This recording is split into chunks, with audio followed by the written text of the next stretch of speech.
भोजपुरी की नई जानकारी के लिए हमारे साथ जुड़े। ये लाल रंग का सब्सक्राइब बटन क्लिक करें और बेल आइकन को दबाएं, जिससे नई वीडियो की जानकारी आप तक पहुंच जाए। जान लीजिए, सब्सक्राइब करना बिल्कुल फ्री है।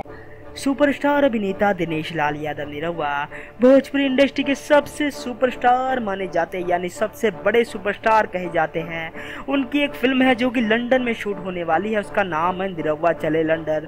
दोस्तों, इस बार लोगों का जलवा बहुत ज़्यादा बरकरार रख रहा है निरहुआ चले लंदन को। इस बीच दोस्तों देख सकते हो आप, सुपरस्टार दिनेश लाल यादव निरहुआ कुछ इस तरह से फ्लाइट में मजे ले रहे हैं, यानी फ्लाइट में कुछ इस तरह से स्टंट कर रहे हैं, कुछ इस तरीके से उड़ रहे हैं। ये देखिए दोस्तों, ये फ्लाई जो कि कितने ज़बरदस्त तरीके से उड़ते हैं दिनेश लाल यादव निरहुआ। और दोस्तों बहुत ही खतरनाक तरीके से स्टंट भी करेंगे दिनेश लाल यादव निरहुआ।